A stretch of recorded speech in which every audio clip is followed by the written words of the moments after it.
우리 하나님을 사랑하시면 아멘 하십시다. 오늘 시대 저와 여러분들의 참 스승이 되시는 예수 그리스도, 또 진리의 성령님께서 우리 관리교회를, 여러분들의 가정과 자녀를, 여러분들의 삶을 오직 모든 진리 가운데로만 인도해 주시는 큰 은혜와 사랑이 항상 함께하기를 주의 이름으로 축복합니다. 앞뒤자 한번 인사합니다. 사랑합니다. 축복합니다.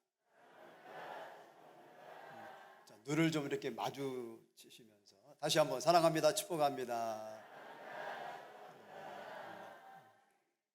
할렐루야. 큐티 생명의 삶에 김태훈 선교사님의 짧은 이야기가 올라와 있었습니다. 남들보다 조금 더 편하게 그리고 유명하게 사는 것이 인생의 목표. 그 목표를 위해서 노력도 참 많이 합니다. 서울과학고등학교를 졸업하고 서울대학교 의학과에 진학합니다. 그때 그 자신의 모습, 남들과의 경쟁 속에서 질까 초초하고 두려웠던 마음이 컸고 자기 자신을 사랑하는 마음이 참 컸었다고 고백을 하지요. 어느 날 그가 하나님을 만나게 됩니다. 물밀듯 큰 사랑으로 하나님께서 그를 찾아와 주십니다. 이런 마음, 이런 감동, 이런 말씀을 그에게 주십니다. 진심을 넘어 일심과 전심으로 나를 따르라. 무엇을 넘어? 진심을 넘어서 일심과 전심으로 나를 따르라. 여러분, 진심, 진실한 신앙, 우리가 예수님을 진실히 사랑하고 진실히 섬기고 진실히 따르고 진실히 믿는 일이 얼마나 중요합니까? 사무엘상 10장 24절, 너희는 여호와께서 너희를 위하여 행하신 어떤 일, 그 큰 일을 생각하여 오직 그를 어떻게 하며 경외하며 너희의 무엇을 다하여 어떻게 섬겨라? 진실이 섬겨라. 오늘 우리 가운데도 하나님께서 행하신 큰 일들이 있지 않습니까? 여러분들을 위해서 하나님이 행하신 가장 큰 일은 뭘까? 우리 문선미 이사님을 위해서 하나님이 행하신 가장 큰 일은 뭘까? 외아들 예수님을 보내주신 일, 그 예수님을 믿게 해주신 일, 오늘까지도 사랑해 주신 일, 우리 모두에게 하나님께 행해 주신 가장 큰 일 중에 큰 일인 줄로 믿습니다. 그것을 생각해서 너희는 그를 경외하며 마음을 다하여 어떡하라? 하나님을 섬기는데 따릅니다. 진실이 섬기라. 진실이 섬기라. 아멘. 열왕기상 2장 4절 말씀 보니까요, 여호와께서 내 일에 대하여 말씀하시기를 만일 내 자손이 그 길을 삼가 마음을 다하고 성품을 다해서 진실이 내 앞에서 행하면 이스라엘 위에 왕 위에 오를 사람이 내게서 어떻게 하지 아니하리라?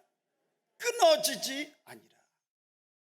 결국 어떤 말씀인가? 어떤 하나님, 어떤 누구에게 은혜 베푸신 하나님, 하나님 앞에서 진실이 행하며 살아가는 자에게 은혜를 베푸시는 하나님. 역대 31장 20절 21절, 히스기야가 온 유다에 이같이 행하되 그 하나님 여호와 보시기에 선과 정의와 그리고 어떻게 행하였으니, 누가요? 히스기야가 진실에 행한 히스기야. 그에게 온 것이 뭔가? 주신 것이 뭔가? 그 다음 절 볼까요? 다 짓습니다. 시작. 할렐루야. 형통한 은혜를 그에게 주십니다. 잠언서 12장 22절, 어떤 입술, 거짓 입술은 하나님께서 어떻게 하신다? 미워하신다.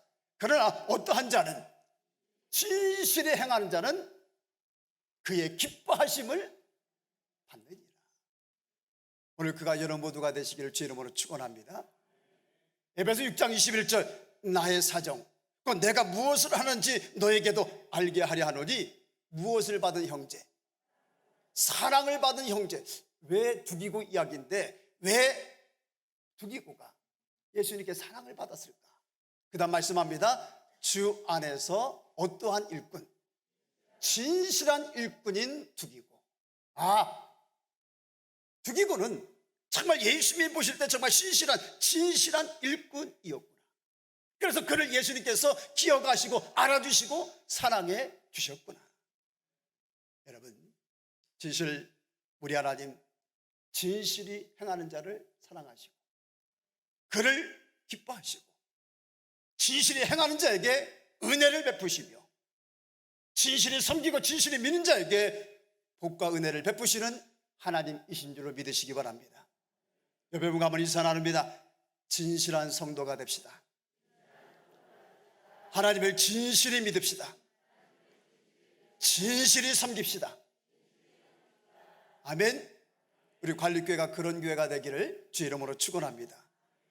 이렇게 진실히 섬기는 그 자체만으로도 너무너무 기뻐하시고 복된 일인데, 그런데 너는 어떻게 하여라? 그 진심을 넘어서 너는 일심으로 그리고 전심으로 주님을 따르라. 그가 이 말씀 앞에서요, 간담 죄외과 또 소아 청소년과 의사로 촉망받던 미래를 내려놓게 됩니다. 그리고 결단하고 아프리카 선교사로 떠납니다. 그런데요, 1년쯤 지나 이제 본격적인 사역을 앞에 두고 있는데 그만 파킨스병 진단을 받고 말아요.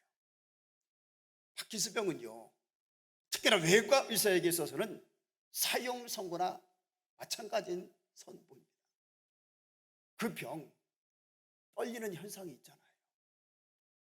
손이 떨리는데 어떻게 남을 살리는 수술을, 이제 끝났다. 낙담, 좌절. 마음도 상할 대로 상하고 찢겨질 대로 찢기고 하나님 앞에 나아갑니다.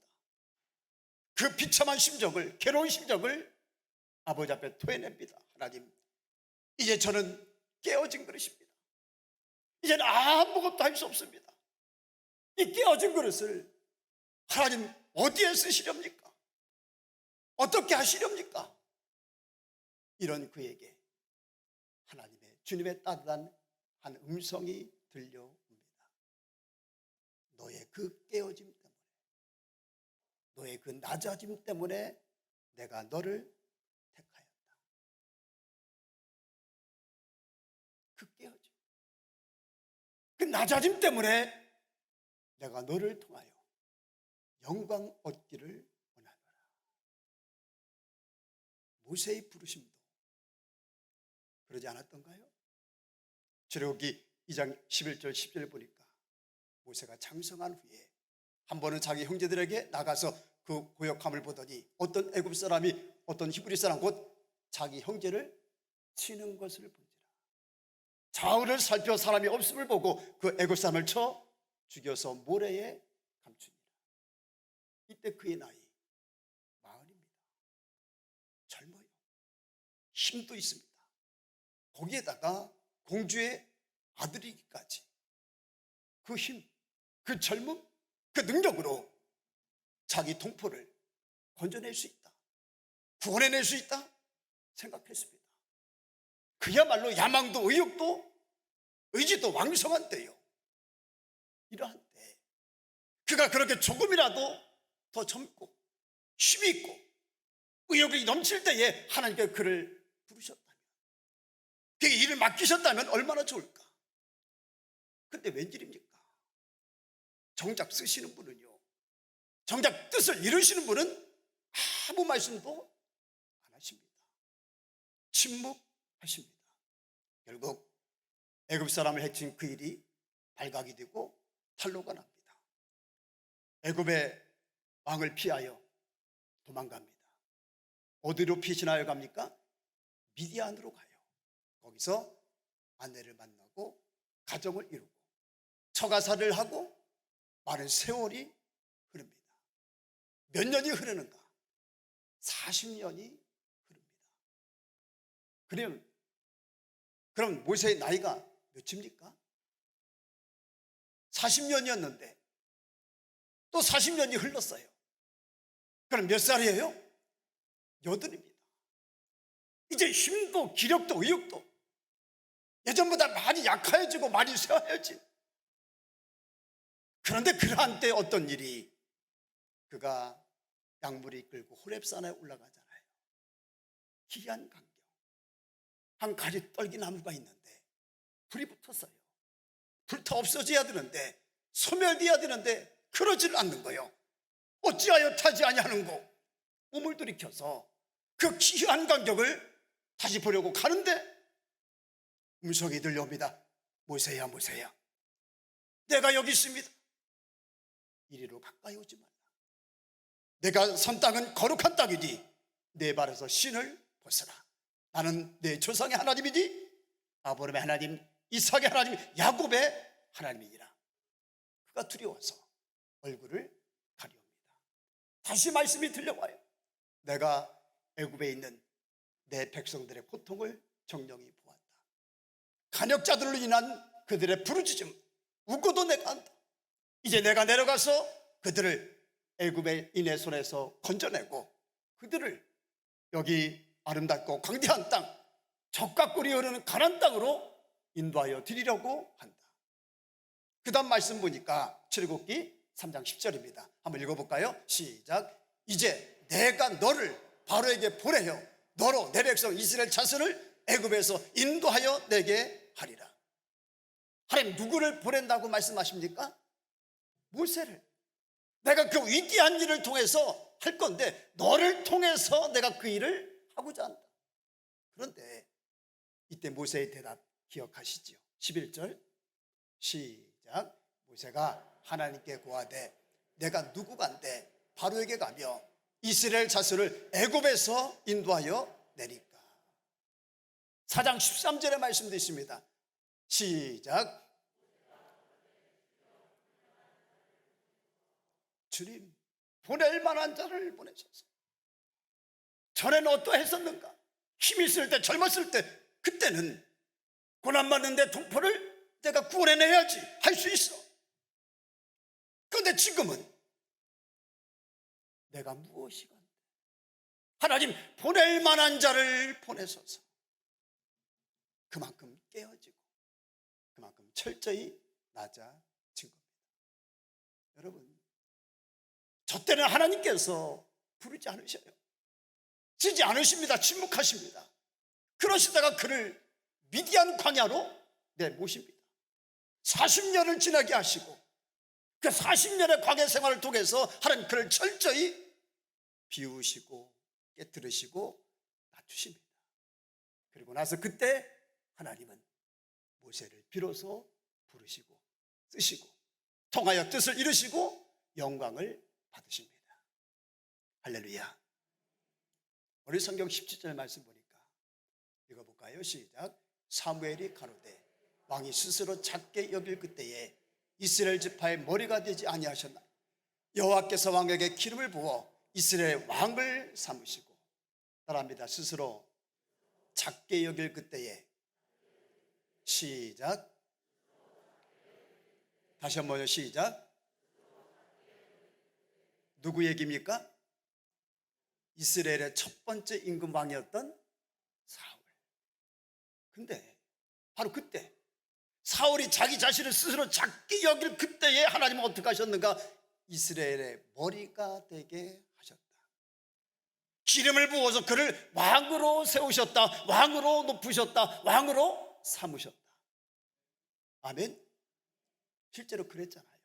사무엘상 9장 20절에 보니까 온 이스라엘에 사모하는 자 누구냐? 너와 네 아비의 온 집이 아니냐? 그러니까 지금 이스라엘 온 백성들이 너가 지금 왕이 되기를 원한다, 이런 얘기예요.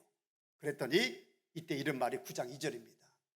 시작. 사울이 대답하여 가로되 나는 이스라엘 지파의 가장 작은 지파 베냐민 사람이 아니, 나의 가족은 베냐민 지파 모든 가족 중에서 가장 미약하지 아니하니까 당신은 어찌하여 내게 이같이 말씀하십니까?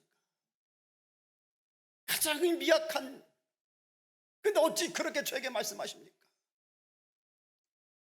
이뿐이 아니었잖아요. 이제 백성들을 불러 모으고 그에게 기름을 부어서 왕을 세우려고 하는데 사울이 안 보이는 거예요.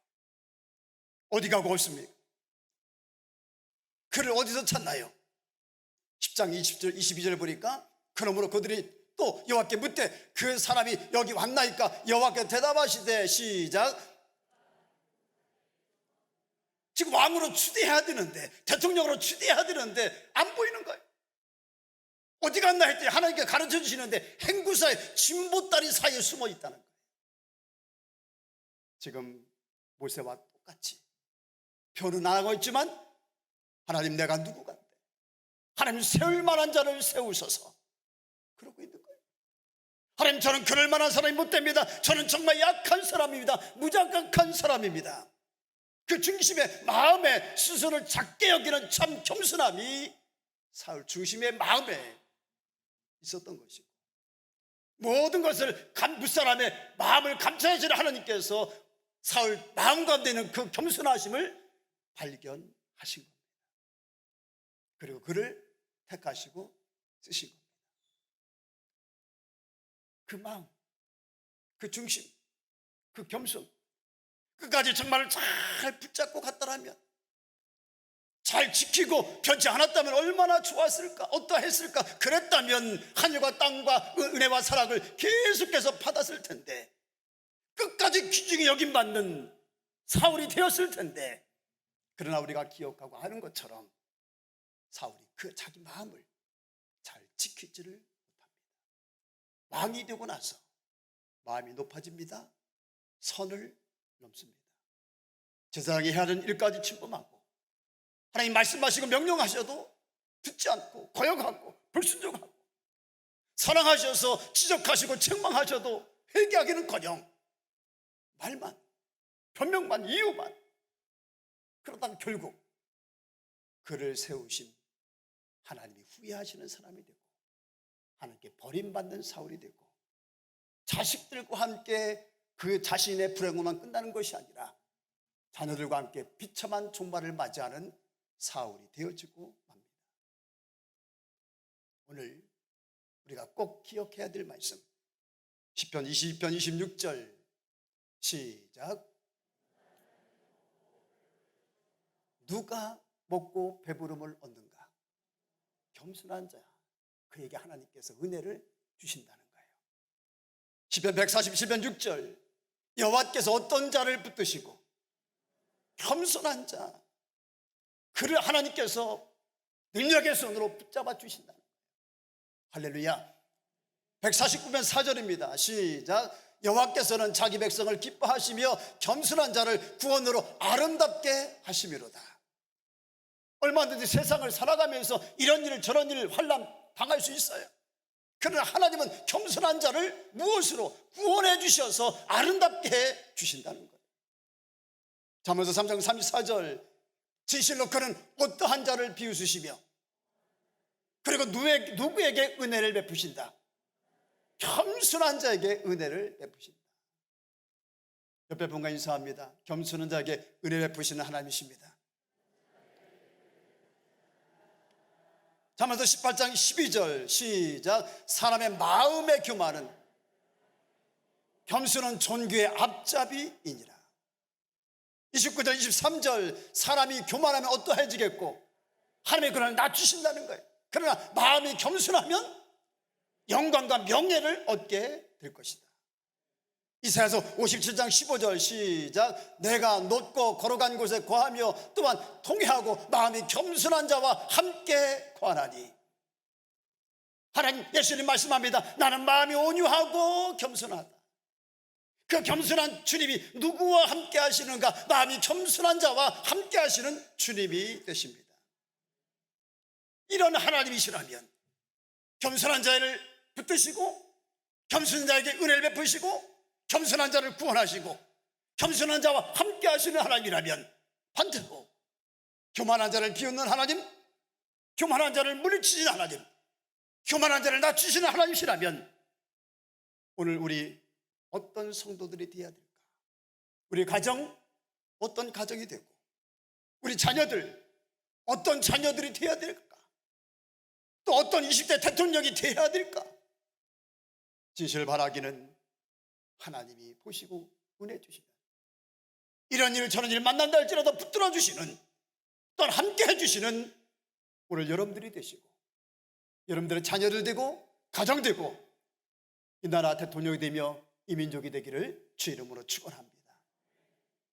여러분, 특징이 있습니다. 그 마음에, 그 중심에 하나님이 찾으시는 참 겸손함이 있는 사람, 범사에 살아가면서 스스로를 작게 여기며 살아가는 사람, 어떤 특징이 있는가? 그는요, 첫째, 기도합니다. 무엇한다고요? 기도합니다. 기도라고 하는 게 뭡니까? 하나님 앞에 나와서 하나님 도와주세요. 하나님 인도해 주세요. 하나님 이끌어 주세요. 하나님 함께 해주세요 하면서 하나님을 의지하고 하나님을 찾고 하나님의 은혜를 구하고 하나님의 도우심을 구하는 것, 이게 기도잖아요. 중심의 마음에 하나님 난 약합니다, 내 힘으로만은 안 됩니다 하고 하는 고백이 있습니다. 어찌 기도하지 않겠습니까? 어찌 하나님 앞에 엎드리지 않겠습니까? 어찌 하나님께 무릎 꿇지 않겠습니까? 하라고 말하지 않아도, 아무리 피곤하고 힘들어도 마음에 참 겸손하면 사람이 있는 사람은 하나님 앞에 무릎 꿇을 줄 압니다. 하루하루 한 주 한 주 한 달 한 달 기도하며 살아갑니다. 오늘 여러분들 어떠하십니까? 오늘 여러분들의 가정은 어떠하십니까? 두 번째로, 겸손한 사람은 스스로 하나님과 사람 앞에서 늘 자기를 작게 여기며 살아가는 사람은 주님이 무슨 말씀을 하시든지 아멘 합니다. 하나님께서 왜 모세가 조금이라도 젊었을 때, 힘이 있을 때, 의욕이 왕성했을 때, 자기가 가진 힘과 능력으로 무언가 할 수 있다고 했을 때, 생각하고 있을 때 부르지 않으셨을까? 쓰지 않으셨을까? 여러분, 자기 생각이 많아요. 자기 뜻이 많고 자기 주장이 커요. 그런 그에게 하나님께서 말씀하시고 명령하십니다. 그대로 합니까? 따릅니까? 순종합니까? 아니요. 우리가 우리를 봐도 그런 사람은요, 꼭 말씀대로가 아니라, 명령대로가 아니라, 성경대로가 아니라 자기 생각대로, 자기 고집대로 하고요, 자기 하고 싶은 대로 하고요. 그러다가도 그렇게 되지 않으면 삐치고 원망하고 불평하고 많은 쓴물 말들을 내뱉는 그런 사람이 되어지고 맙니다.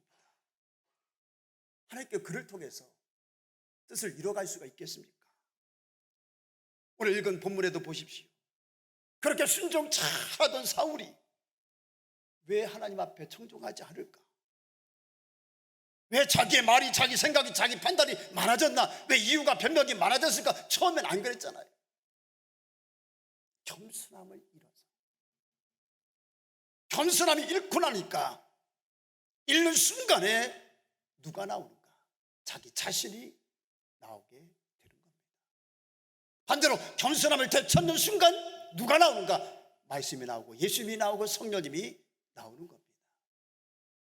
그랬던 사울의 끝 결과, 왕이 여호와의 말씀을 버렸으므로 여호와께서도 왕을 버려 왕이 되지 못하게 하셨나이다. 그래요. 힘이 없어도, 능력이 없어도, 좀 부족해도요, 하나님은 어떤 사람을 쓰시는가? 철저히 깨어진 사람, 낮아진 사람, 나 자신은 없는 사람, 무슨 말씀을 하셔도 아멘하며 순종하고 따르는 사람. 능력은요, 지혜는요, 하나님이 주셔서 쓰시면 됩니다. 오늘 그가 여러분이 되시기를 주 이름으로 축원합니다. 조금 전에 겸손한 자는 먹고 배부를 것이다, 겸손한 자는 먹고 배부르게 될 것이다. 성경은 왜 그렇게 말씀하고 있는가? 겸손하니까 하나님께 기도하며 살고요, 마음에 겸손하니까 하나님 무슨 말씀을 하셔도 아멘하며 따르게 되고, 당연히 먹고 배부른 삶이 되지 않겠습니까? 이사야서 1장 19절 있습니다. 시작. 너희가 즐겨 순종하면 땅의 아름다운 수산을 먹을 것이요. 어떻게 하면? 정말로 즐겁게 기쁘게 순종하면 하나님께서 땅에 아름다운 수산을 먹도록 은혜와 복을 주시겠다는 거예요. 뿐만이 아니라 잠언서 1장 33절 시작.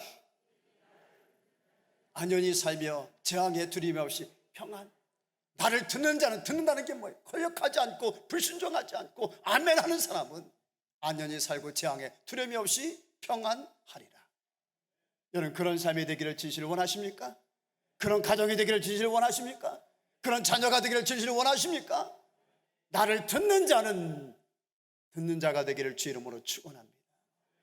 마지막으로 마음의 겸손함이, 참 겸손함이 있는 사람은요, 절대로 자기 목소리를 크게 내지 않습니다.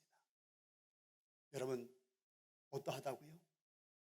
마음에 정말 참 겸손함이 있는 사람은 어떠하다고요? 자기 목소리 절대 크게 내지 않아요. 왜 그는 자기 목소리 크게 내지 않을까? 혹여라도 자기 목소리에 하나님의 목소리 여기 묻히지 않을까? 내 큰 목소리 하나님의 뜻이 여기 가려지지 않을까? 내가 내는 목소리에 성령님이 거슬리진 않을까? 이런 겸손한 마음에서 나아가서 이 사람은요, 언제 어디서든 가정이면 가정, 교회면 교회, 구역이면 구역, 신도회면 신도회, 자신이 머문 곳이 어디든 자기 목소리가 아니라 하나님의 목소리가 가장 크게 들려주도록 노력하고 애를 씁니다. 그러나 이것이 없는 사람은요, 그때 자기 기분 따라, 자기 감정 따라 아무 말이나 그냥 생각나는 대로, 입에서 나오는 대로 그럽니다. 성도 여러분, 하나님이 어제나 오늘이나 지금도 항상 참 기뻐하시고 좋아하시는 고백이 있습니다. 저가 누구 같대? 하나님 보낼 만한 자를 보내셔서 나는 약합니다. 나는 아무것도 아닙니다. 나는 힘도 능력도 없습니다. 주님 없이는 아무것도 할 수 없습니다. 이런 고백을 하나님은 너무너무 기뻐하시고요, 실로 중심의 마음에 이런 고백을 가지고 실제 그렇게 살아가는 사람에게 하나님은 은혜를 베풀어 주실 뿐만 아니라 저의 힘이 되어주시고, 저의 방패가 되어주시고, 저의 구원이 되어주시고, 저의 산성이 되어주시고, 저의 모든 것이 되어주십니다. 오늘 하나님께서 사울을 여러분 언제 부르셨습니까? 언제 그를 높이셨습니까? 언제 그를 왕으로 세우셨습니까? 언제 그가 잘 되었나요? 언제 그가 형통했습니까? 언제 하나님이 사울과 같이 함께 해주셨나요? 스스로 작게 여길 그때에, 보니까 바로 그때에 하나님께 그를 부르셨고, 그를 세우셨고, 그와 함께 해주셨고, 그에게 은혜를 주셨습니다. 하나님 나라 가는 그날까지 우리 모두도 스스로 작게 여길 그때에 하나님과 사람 앞에 항상 나 자신을 작게 여기며 살아가는 참 겸손함이 있기를, 그러므로 겸손함의 은혜와 축복을 풍성히 받아 누리는 여러분들의 가정이 되고 자녀가 되고 우리 여러분 모두가 되기를 주 이름으로 축원합니다.